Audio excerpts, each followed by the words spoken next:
Hi guys, welcome to Mama Pam Speaks. To my Facebook family, welcome to Mama Pam Speaks. Um, just 1 second, guys. Trying to get this off my other screen. Hey Facebook family, welcome to Mama Pam Speaks. First off, let me start off by saying Jesus is my everything and will always be. Guys, it's been a minute since I've been did my podcast. I had to skip out on a week. Little family issues along with life. That's what I'm gonna say about it. Little family issues along with life. This particular podcast will start off with is episode 1, the power of love. For those of you that have not followed my podcasts, it started off with my prison sentence, convicted. I suggest you guys go get caught up on those episodes so you know where I'm at today. Um, Let me just start off today by saying that life is a wonderful thing. This journey that we're on called life is a wonderful thing. But sometimes in this life, a little rain must fall. Okay? Grab yourself an umbrella because it's going to come. You can be doing the very best that you know how to do and just wake up to life and bam, there it is. But we'll talk about that a little bit later. Right now, we're going to talk about the power of love and what it meant to come home and to get married in such a short time. I married Mr. Houston 5 months after I came home. Mr. Houston, God sent, put me in my own apartment. We both had jobs. We were just starting out. Neither one of us had been married. So you're talking about something that had to be ordained by God. Okay, with that being said, I always get on my podcast. I say, to thy own self be true. Keep it real. Keep it real. Now, I ain't going to tell you Mr. Houston part, but I am going to tell you mine. Okay? That it might help somebody and let them know that God specializes in taking a sinner and making them a winner. I will say that. So those of you that them naysayers, ain't no sense in you even looking at my podcast. I don't need you negative comments. I don't need none of this. That is to help some other person. God allowed me to go through all the things that I've been through so I can tell somebody about it. It didn't kill me. It made me stronger. I didn't become bitter. I became better. Okay? So I want some young woman to know out there, baby, you might be going through. It's okay. It's okay. Hold on. See, because I know the power of love. Love will make you happy. Love will make you cry. Love will make you sad. Love will make you sink and drink. Love will make you smoke and toke. Love will make you sniff and tip. And I've done it all. Okay? Let me just give you a little brief summary. I'm never ashamed of where I came from because where I came from made me the woman I am today. Where I came from, with the storms I went through, the adversities that I suffered, the mistakes that I made me who I am today. I'm happy to say once again, 3 months I'll be 60 years old. Look at God. Now, ain't that love from above? I'm gonna say it like this, In my younger days, like most young people, I experimented. Let's say I experimented with things. I experimented with powder cocaine at the age of 18. Didn't like it, didn't understand the high. But if you keep on sniffing, I bet you will understand it. I promise you, you will. Because when I sniffed it, I was like, the devil, man, I ain't doing nothing for me. What kind of crap is this? Because I was used to smoking my little weed every day. And I tell my young people, I don't judge them. I don't smoke it no more. Haven't actively smoked it in 25 years, but I did some other substances in these years. We're going to talk about that. But anyway, with that being said, started off when I was 18, sniffing and tipping. Had a little money, met a drug dealer. We're going to get into that sometime in these podcasts, but met a drug dealer. He's 10 years older than me. I thought he was glamorous as all out of those. Because I came from the outskirts of Savannah, what they used to call the country. Garden City. Okay?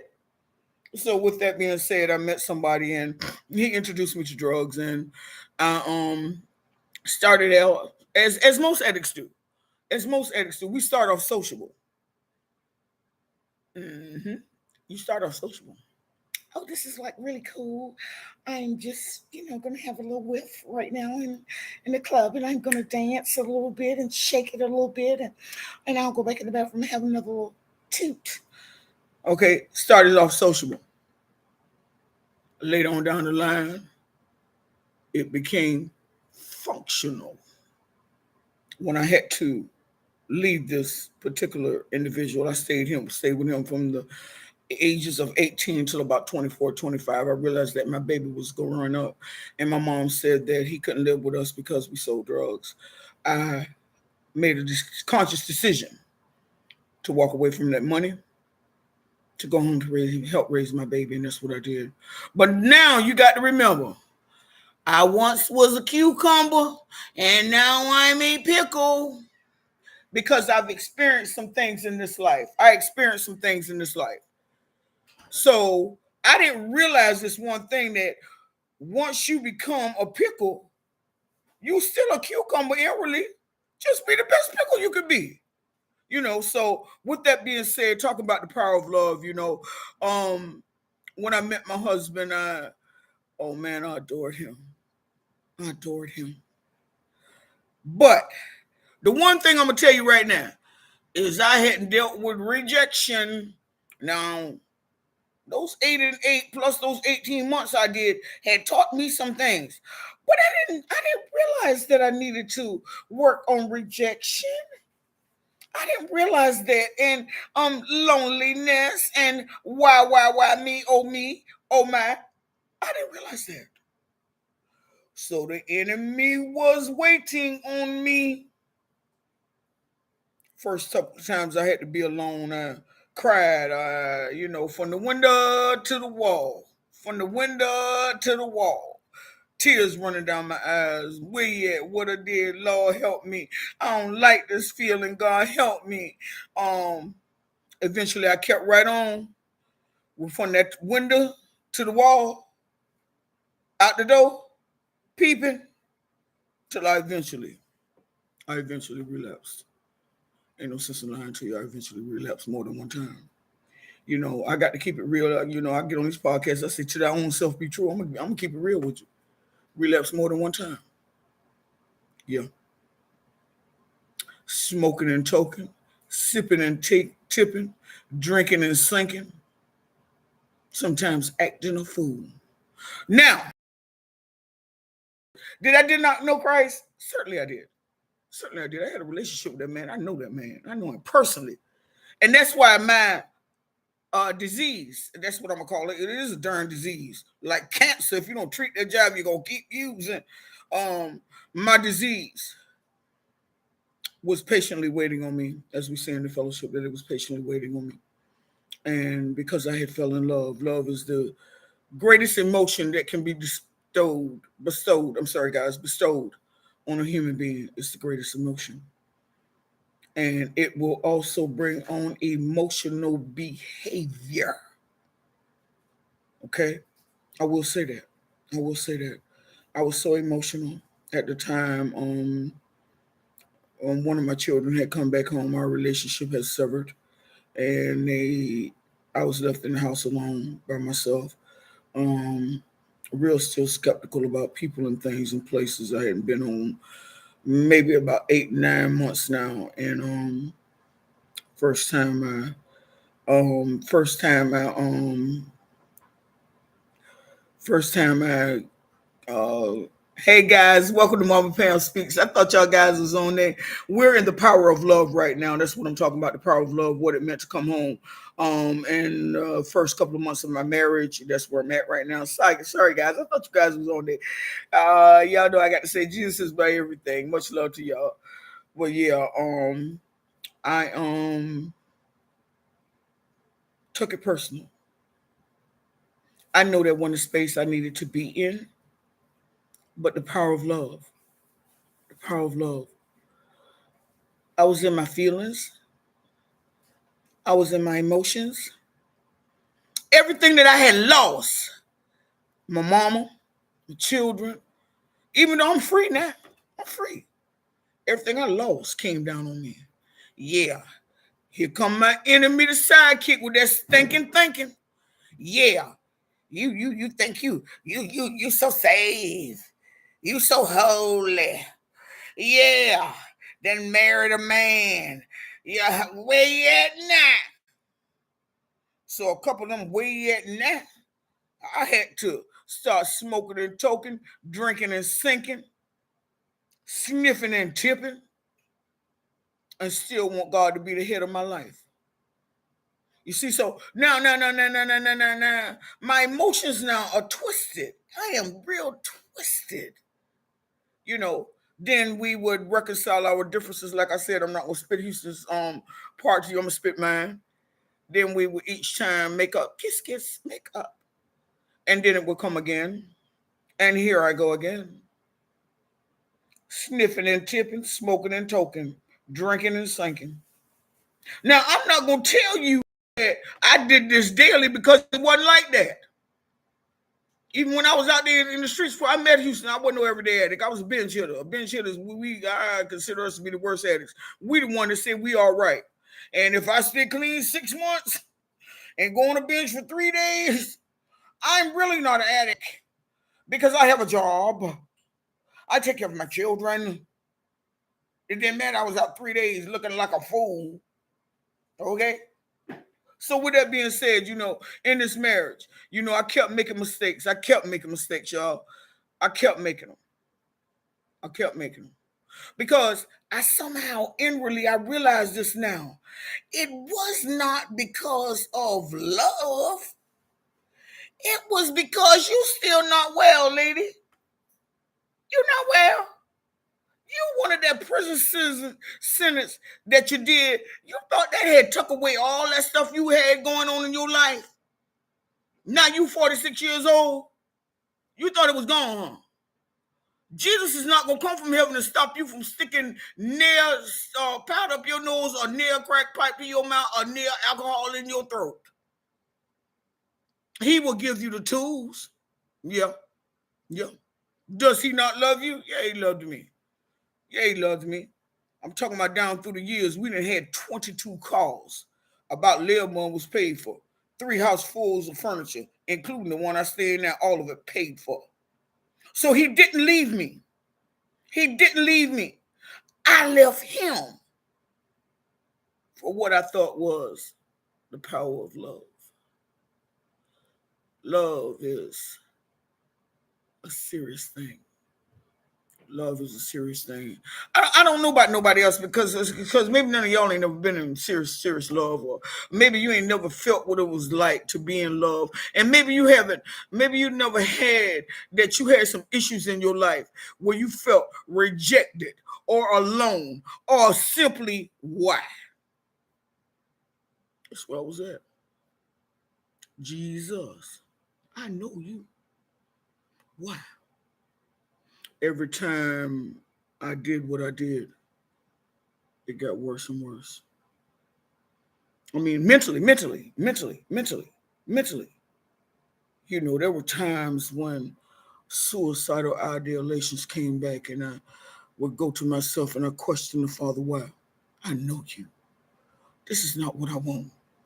This is not what I want, God. This is not what I want. I'm so serious about this tonight, guys. I am who I am today. Thank God through his grace and his mercy that restored me. Because this one of them last battles I had, thought I was going straight out. I wanted to go straight out. Honestly, I did. God saved me. So the power of love is a powerful thing. Intimacy, to have someone there to hold you. But when that person goes a different direction, the emptiness set in, the loneliness set in, all the whys in the world set in. Like, why? I am so grateful today for everything that I have in my life. It's still a journey, y'all. I wish I could tell y'all that. It's not. I choose now to hold on.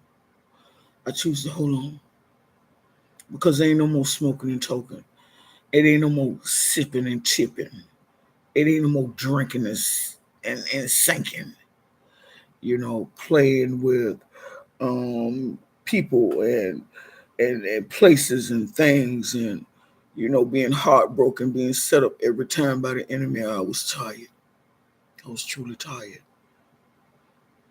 Does that mean that everything in my marriage is perfect? My motto, to thy own self, always stay true, always keep it real. No, it's not. No, it's not. But once again, I'm not gonna tell you, Mr. East, sir. I'm gonna tell you mine and what I feel. You know, I've learned to depend on my master and my savior. I've learned, and I continue to grow in that area. The power of love has kept me in my marriage because of the power of love.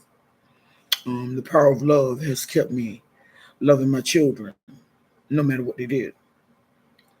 The power of love has kept me loving all the people that are in my life. Now, some of them I had to actually separate myself from. I got to love them unconditionally because, I ain't trying to do no toxicity, because toxic things make you toxic and cause you to lose yourself. And me personally, I like peace. I like peace. I am transgressing to a lot of things in my life. I have goals set up to do concerning my young people that are not want to do, gonna do. I'm going to eventually own my own stuff, and I want them to be able to come to Mama Pam. There's things that I see that are needed in America. I just got through viewing a link my sister, one of my sisters had on, where there was an overkill with a young man. It broke my heart. We still got to remember that where we live, what we're going through in these trying times. In these trying times, there are trying times. Things that we as older people, we've never seen before. So with that being said, I give God all the praise, glory, and honor. Hey, Charlotte Wilson, how are you today? I see you watching, and everybody that's on my Facebook channel, I see you guys. Hey, um, we continue to press and we continue to push. But I will tell you, the power of love will make you do some things you ain't never thought you would do. And that's being real. And I am gonna say this: love only comes once in a lifetime. Hey guys, Patricia Giles, what's going on with you? Hey sis, much love to you. Um, I will say this, that I am truly grateful for yet another day. No matter what I go through, no matter what I face, I know now that I don't have to walk away from the one that has all power. Love you, girl. Um, to my Facebook family. Guys, I see you popping up. I'm getting ready to conclude this one. I love you guys. Patricia Giles. Hey, Charlotte Wilson. Erica Williams. Love you, girl. Love you guys. Thank you all for tuning in.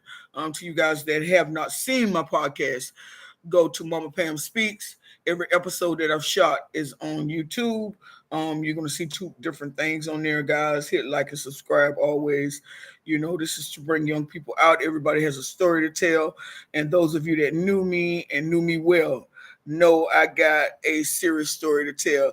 Love you too, Erica Williams, from the table of Mama Pam Speaks.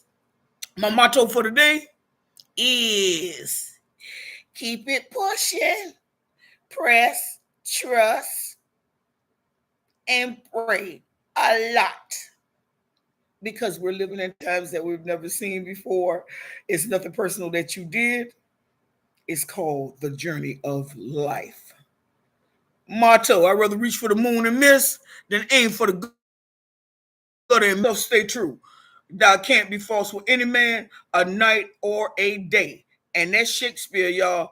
Facebook family, love you guys. Have a wonderful, wonderful day. Bye bye.